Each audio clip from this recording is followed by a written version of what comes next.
Welcome to our panel on inclusive excellence, minorities, and accountability, the quest for equitable inclusion.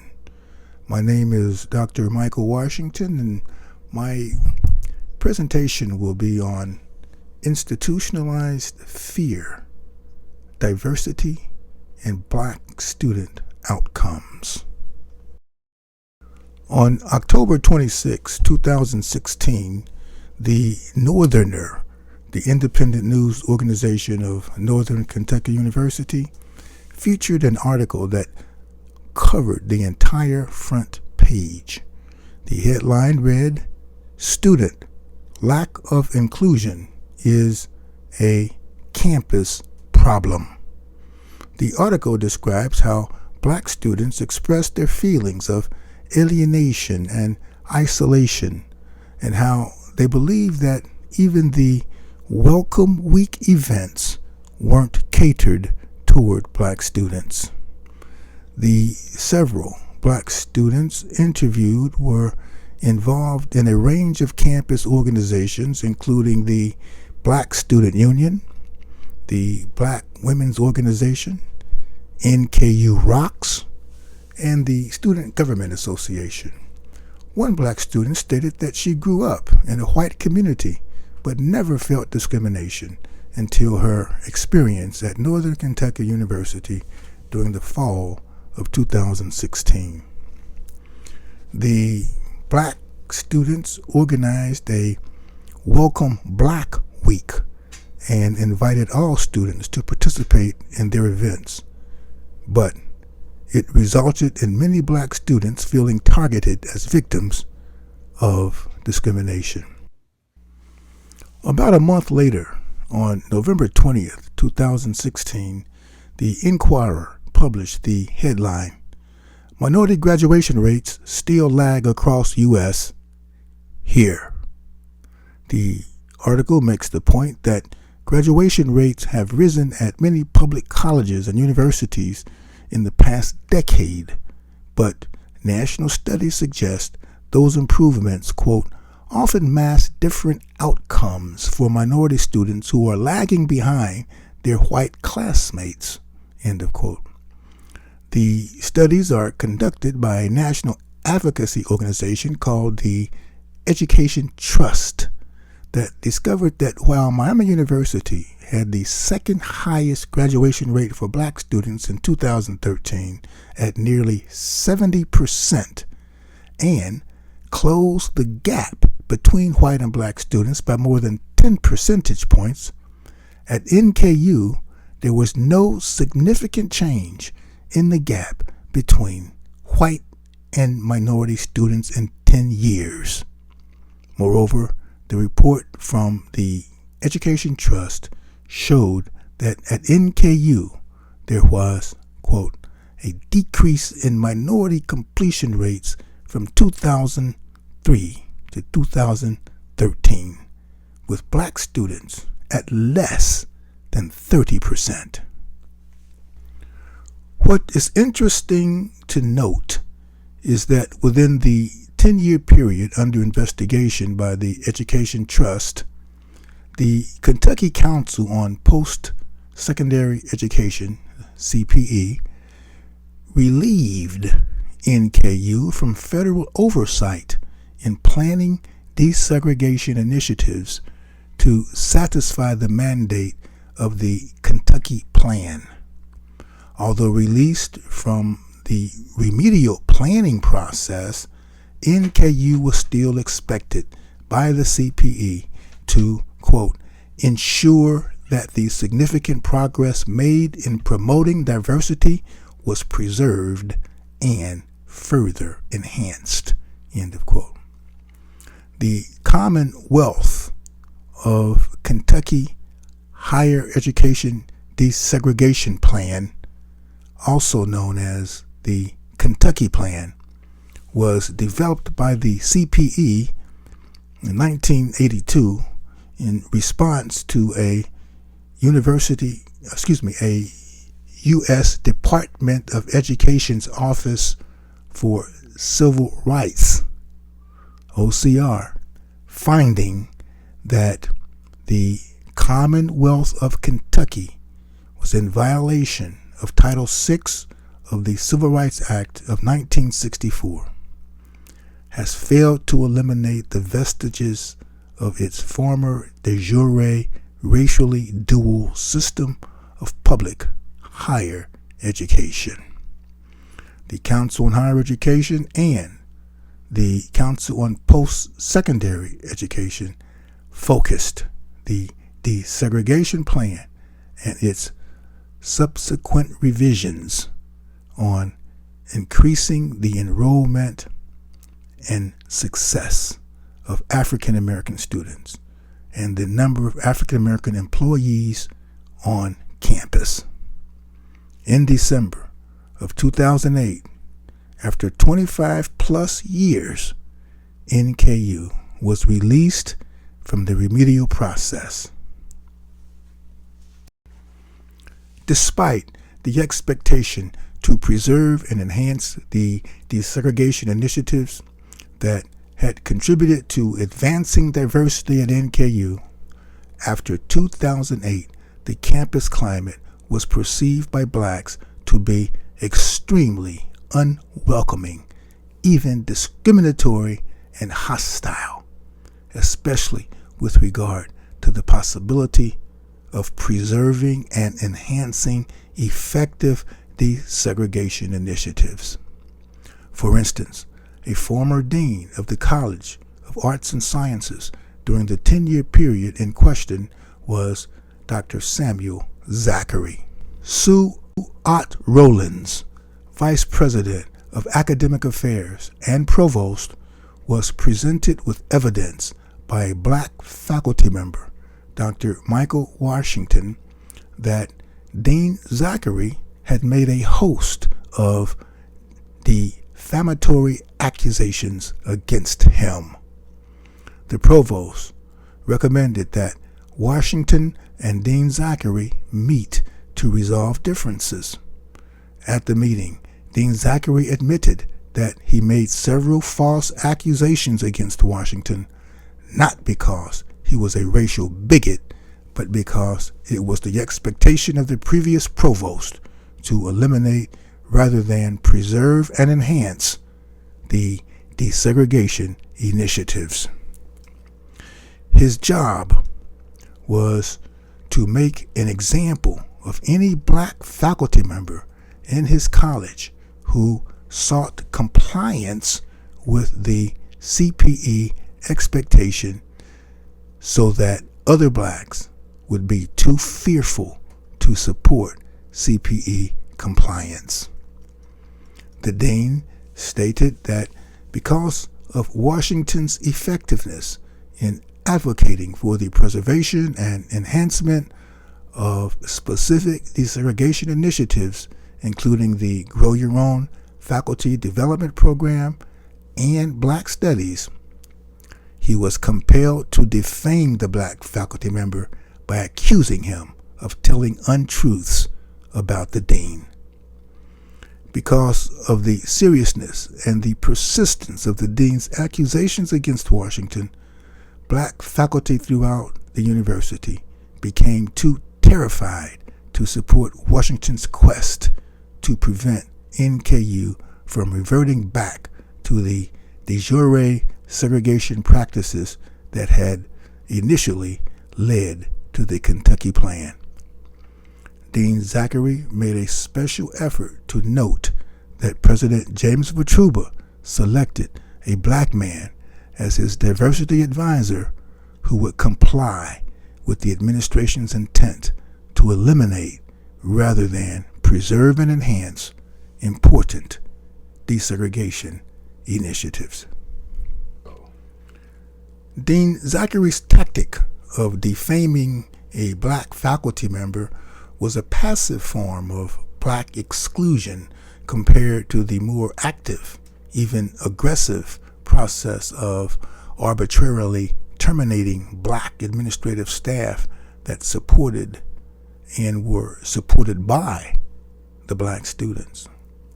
For example, According to the March 3, 2010 issue of the Northerner, NKU terminated Blanche Pringle Smith and Michael Griffin on February 3rd and February 17, 2010, respectively. Both were African Americans who worked as administrative staff in the Office of African American Student Affairs, which was the same department that had recently removed another African American, Cynthia Pitchback Hines, from the directorship by terminating her.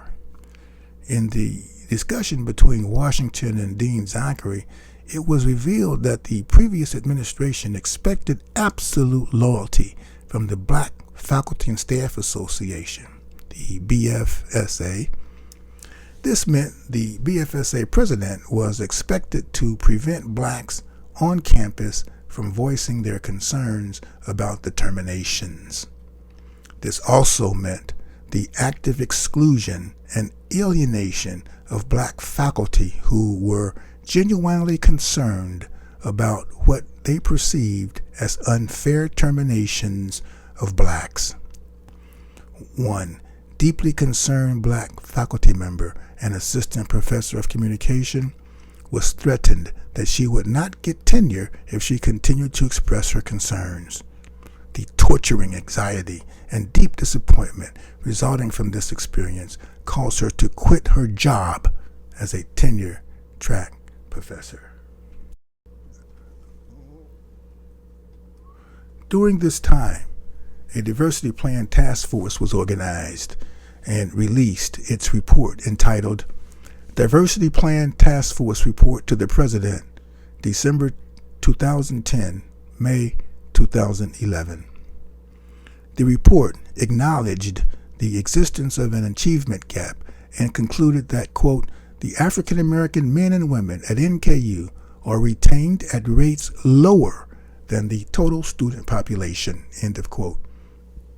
With regard to campus climate, the report revealed the findings of a campus-wide survey and several focus groups performed during the 2010-2011 academic year.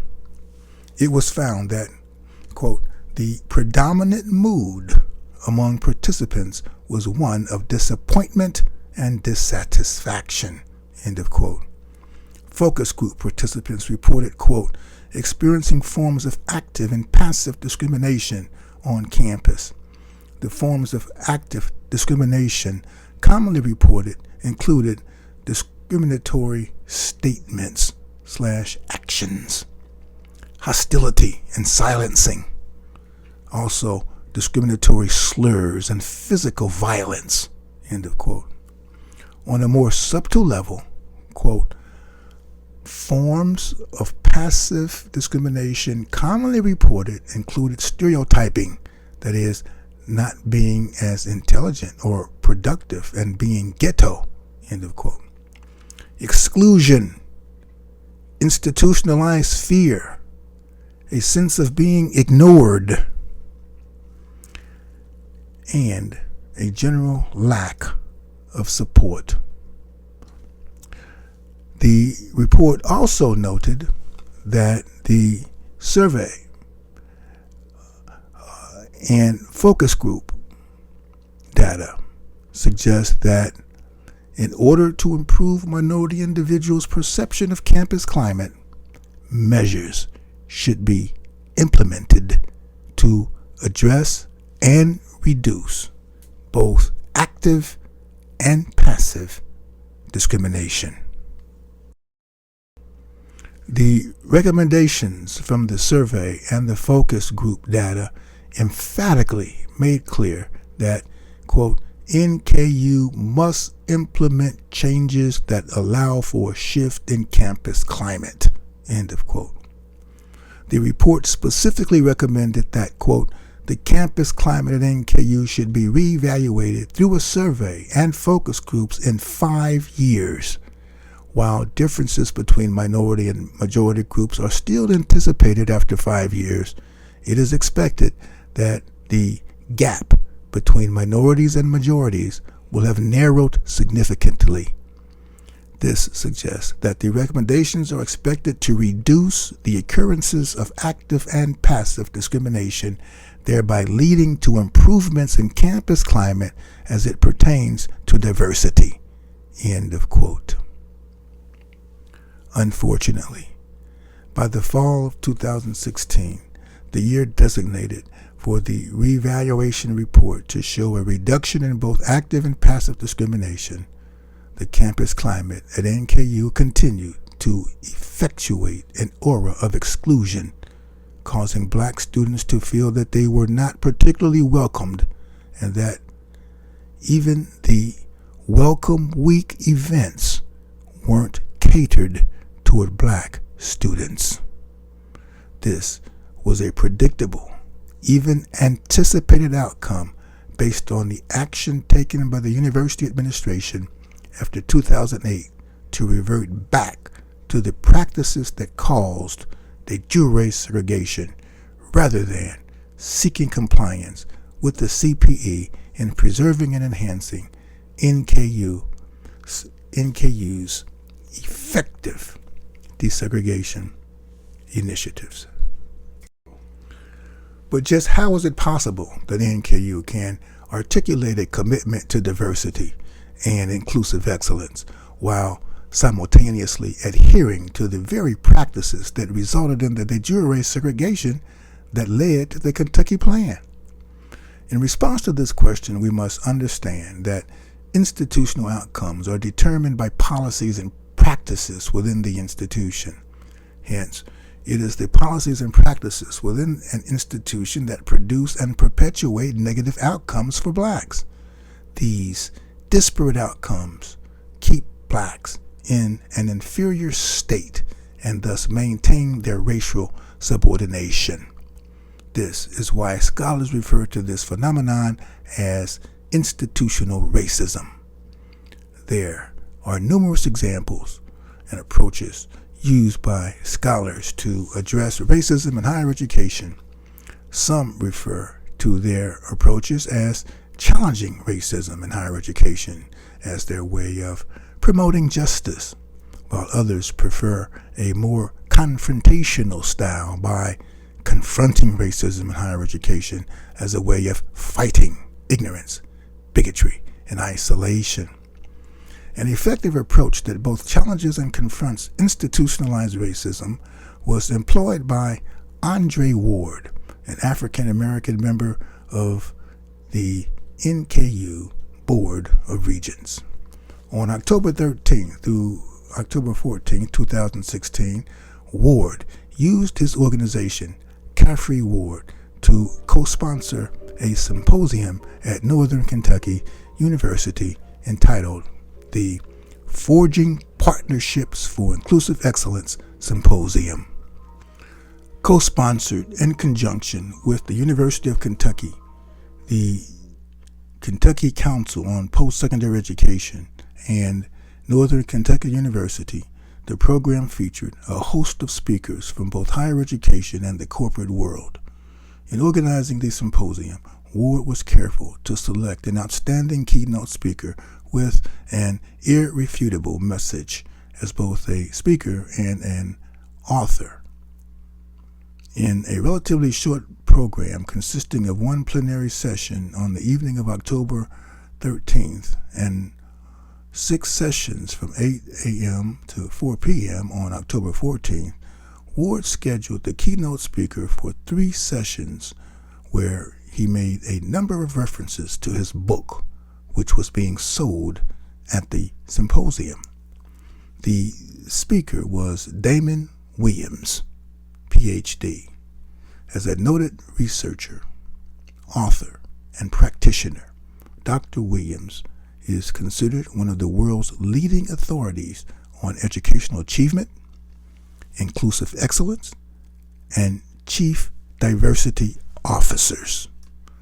As a practitioner, he is currently serving as the Senior Vice President and Chief Educational and Youth Development Officer at the Boys and Girls Clubs of America, where he is charged with defining the organization's next generation of educational and youth development strategies. Dr. Williams' motivating style of speaking was successful in enlightening his receptive audience to the benefits of valuing inclusion and excellence.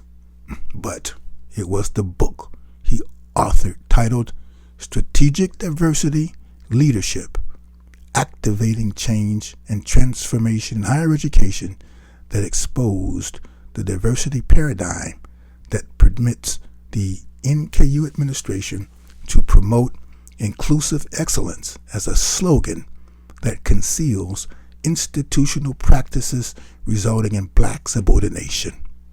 For instance, in Chapter 4 of his book, he identifies a stage of institutional diversity that he calls body count diversity, where there is no cohesive institutional framework or agenda for the equitable inclusion of minorities. Universities that implement the body count approach to diversity focus on increasing the number of minorities on campus as opposed to achieving equitable outcomes in terms of graduation rates and promotions to tenure, or viewing diversity as a fundamental ingredient to improving student learning and leadership development. Because there exists no accountability or incentive systems to ensure equitable change, institutions of higher education may commit themselves to dismantling rather than preserving and enhancing desegregation initiatives. This is precisely what happened at NKU. For instance, according to the vision and guiding principles of the Kentucky Post-Secondary Education Policy for Diversity, Equity, and Inclusion, effective 9/23/2016, there are 8 principles that shape the priorities that guide decisions about the Commonwealth's promotion of diversity, equity, and inclusion. 2 of the principles include: 1, an affirmation of the long-standing commitment to the enrollment and success of Kentucky's African American students at public colleges and universities, and 2, the challenging of stereotypes and the promotion of awareness and inclusion. Despite the fact that the CPE's most recent diversity policy statement is shaped by the principle that Kentucky affirms its long-standing commitment to African American students' success in public colleges and universities, the practice of former Dean Samuel Zachary of dismantling rather than preserving and enhancing the Grow Your Own and Black Studies programs remain an unspoken policy and practice of the Inclusive Excellence Initiative at NKU. This means that NKU's commitment to subverting the CPE's desegregation mandate has successfully undermined the Commonwealth's commitment to the success of African Americans, of Kentucky's African American students in public colleges and universities. If Black student retention outcomes are to be improved, there must be urgent action taken to compel the administration to comply with the CPE mandate to end de jure segregation. In conclusion, during the fall semester of 2017, Black students at NKU felt targeted as objects of discrimination as their retention rates lagged at below 30%. A reason may be related to the fact that Despite the CPE's expectation to preserve and enhance the desegregation initiatives that had contributed to advancing diversity at NKU, after 2008, the administration began a process of dismantling these important initiatives. This, combined with the perceived unfair terminations of black administrative staff, aided in the creation of a campus climate that was perceived by blacks to be extremely unwelcoming, even discriminatory and hostile.